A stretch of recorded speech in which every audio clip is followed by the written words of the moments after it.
Hey everyone, Stefan Voss, VP of Product Management for Cove Data Protection. We have another exciting quarter to talk about, Q1, a lot of cool stuff we did. And then of course we're gonna get into Q2 and beyond what's in the docket. So we're gonna start off with one nice enhancement to our overall cyber resilience and specifically anomaly detection story. We have this capability called critical config changes, and it basically, you can think of this as an evolution of our event-based notification service. When the bad actor or some user that's not actually, or someone who's impersonating to be a legitimate user makes a critical configuration change, you will know about it, right? So the idea is to really be able to publish sort of an email or ultimately put it in a PSA or a SIM, right? That's kind of how you can think of the evolution.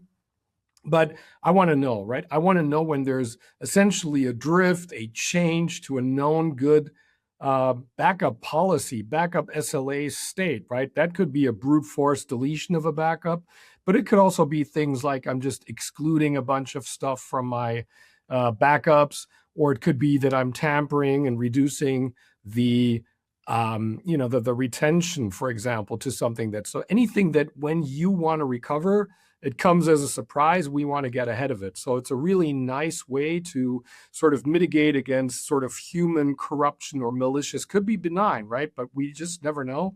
And as an admin and as a business owner, I probably just want to know when these things happen to just make sure that my overall backup SLA is not compromised. That's how I think of it. So it's really cool. And it, of course, builds on the honeypots, right? The lower level attack sort of stuff that we talked about already. The second part, which is exciting, is group-based data protection for Microsoft 365. You're all aware how we onboard tenants. And then there's, of course, sort of like this sometimes manual activity to select, deselect users that are either want to back up or not back up, right? Obviously, users that come on board that get provisioned automatically get backed up. So this kind of workflow is preserved, but the idea was like, what if we could actually be selective by Entra ID group, or call it an organizational unit? I always like to think of it as you have a tenant and you have 1,000 users that you're onboarding, and maybe 300 of them or 500 of them, half are students, and we really don't feel like we need to back their mailboxes up. But the rest, the staff and whoever, we do want to do that. This allows you to just basically right size maybe a large tenant and support sort of data protection or backup for the organizational units where it's warranted, but also gives you the ability to deselect and not back up organizational units where you feel it's probably not needed, right? So this is something that really makes that onboarding experience in general, I would say, more intelligent and just a little bit more smooth. The next piece is, the third piece is Microsoft 365 PST Export. I know this is a long-awaited feature.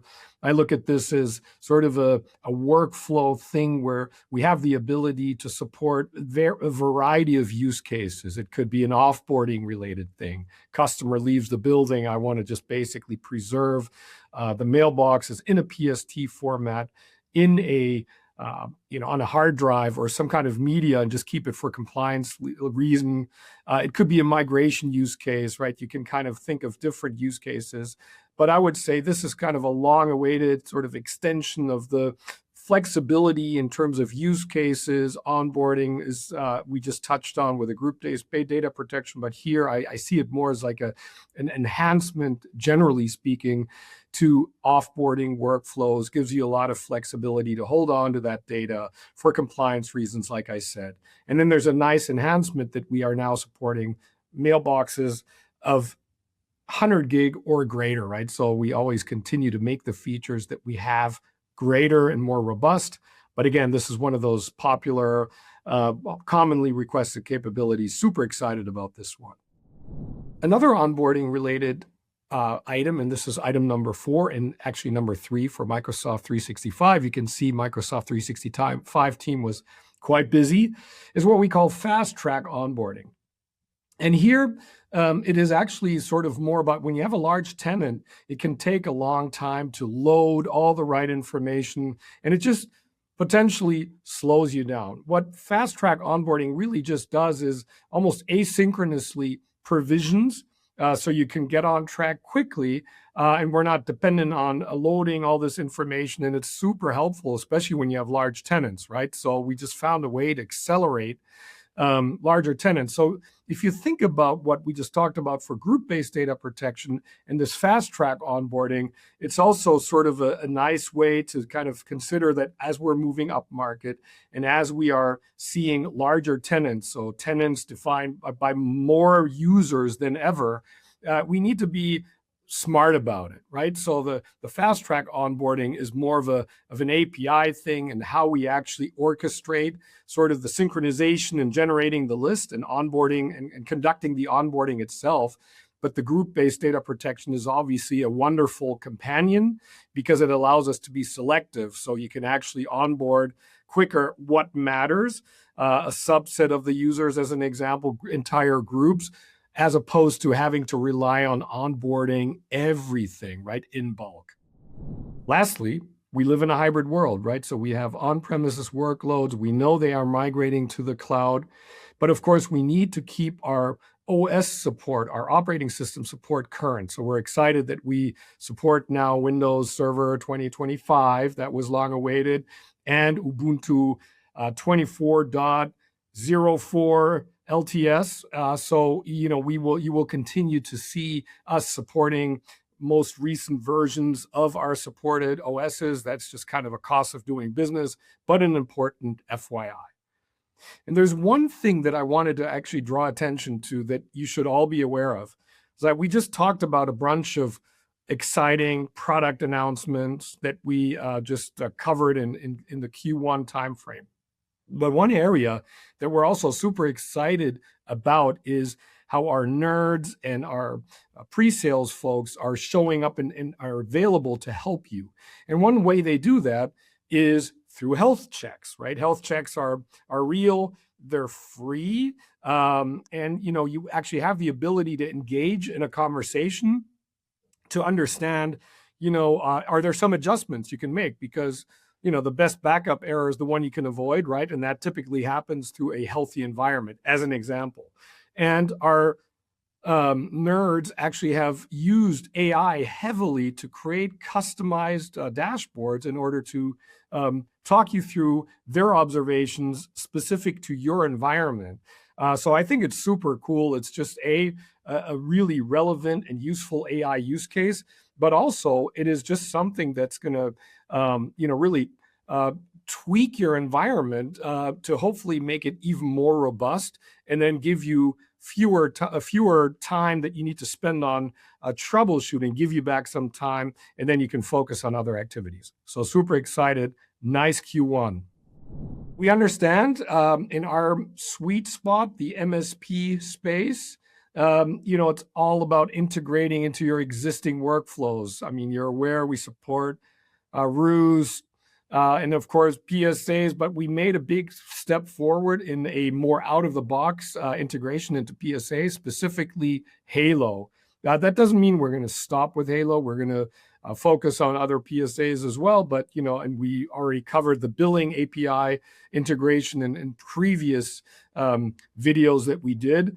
But for ticketing, I mean, I just mentioned one example about the critical config change, but certainly backup failure. That's always something that we want to pretty much remediate as soon as we can. And we have event-based notifications for that, but the problem is, until Monday, it was actually only consumable through an email. But as of Monday, you can actually also consume it through a PSA ticket, Halo PSA ticket specifically.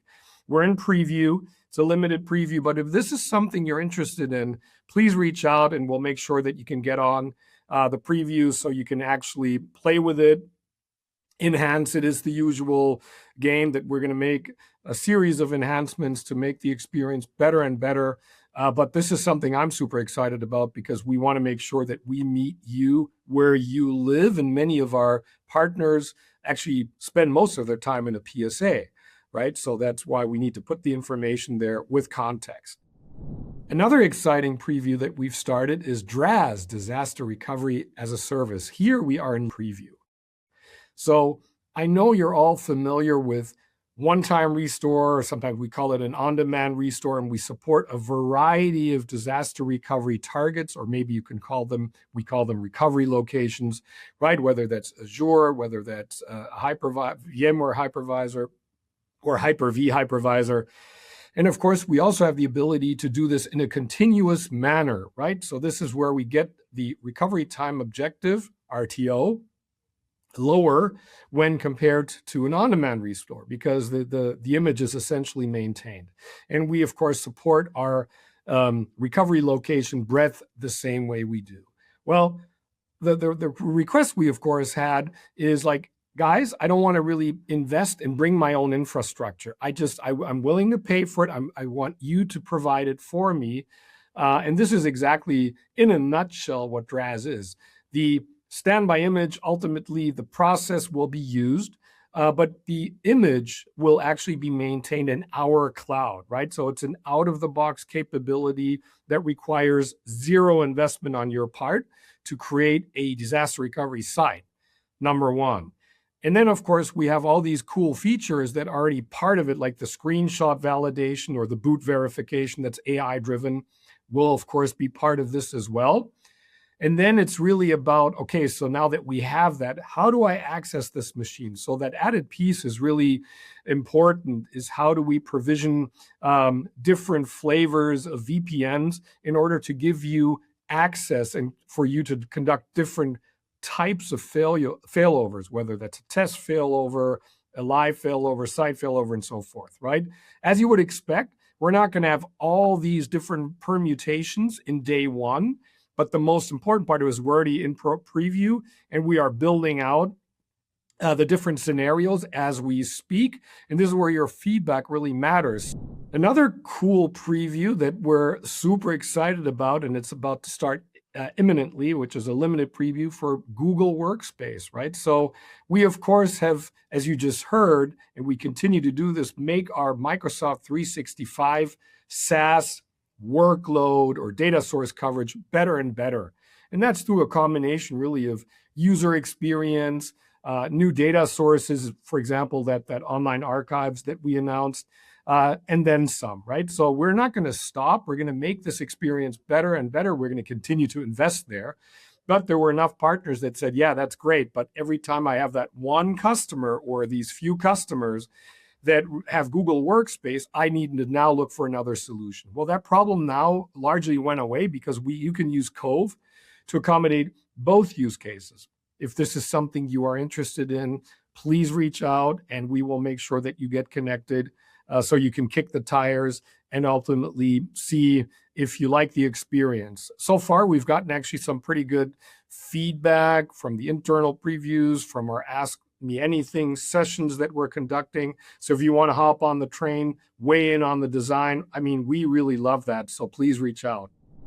And then I wanted to draw some attention to something that is not per se coming in Q2 by way of, hey, here's features that we're going to announce, but I do want to raise that we are working on it already. So we are actually already doing a pretty extensive discovery work. And we're doing it in a very, I would say, rapid experimentation, incremental manner. One of them is Entra ID, backup and recovery. So this is another data source that's super important. And we already conducted a series of interviews, and we have a pretty good idea what we need to build. And, we're going to work on prototyping very shortly, UX, mock-ups, and so forth. And again, we're going to use AI, of course, to speed that process up. But what's really nice is that we have some really interesting insight from the different partners. And again, this is probably more of a call to action. If this is something that you're interested in, and if you do want to talk about sort of what we're building and why, now's a good time to actually weigh in, right? So I wouldn't expect that we will have like a preview in Q2. That would be disingenuous, but we are refining the requirements as we speak. And I really please consider this an invitation to join us, to help us refine, so we can nail down that market viable scope. And then obviously, so hopefully you kind of come along with us also for the previews. The second one that's also sort of in a similar phase is that third piece of anomaly detection. Again, we're in, in what I would call a validation phase, discovery phase, but this is about the data. Like, so when we have deviations from usual patterns, like an unusual rate of change or some indication that backups were corrupted, we want to know. And this actually builds on True Delta. So it's actually a really elegant and efficient mechanism because we need to know what the files look like anyway. That's kind of one of our key advantages, architectural advantages. So why not tap into it? And here we actually built a prototype and it works, based on the information. We use Claude for that, so very cool. But again, this is an area where we also want to engage you to kind of have the conversation. What are you looking for? Would this work? The approach work, and so forth. So please, another area, if you want to have early conversations, please let us know. So I mentioned two things that are actually going to hit in Q2. Those are not the only ones. Actually, three, like Google, Draz, and the Halo stuff. But obviously, here's a sneak preview on some of the things we're already working on in terms of discovery. So, and then last but not least, we're also experimenting with AI itself, specifically an MCP server that allows you to essentially, you bring your code and then, run some kind of queries against our MCP server to solve some problems. Maybe you want to run a health check out of the box, or maybe you want to get some specific information about some set of devices, right? So that's generally the use case. And there are two flavors. There's the MCP server that would connect to what I would call bring your own LLM, or just the use case I just highlighted, Claude. And of course, we have our own Enzo, which is already in preview for UEM, or Unified Endpoint Management, which is quite exciting. And so, of course, we would want to use that for Cove as well. So it's just think of this as an assistant. But these are sort of early steps into AI and just really trying to make that technician efficiency just greater. Spend less time looking for documents. And this is just the beginning, right? We have a roadmap, that also would include things like, well, if a backup failed and I'm getting that event-based notification and it tells me the error code, why not actually tell me the root cause if you know it, and then give me some KB articles and other information that helps me to remediate it right there in that ticket or that event-based notification. So those are the things we're excited about.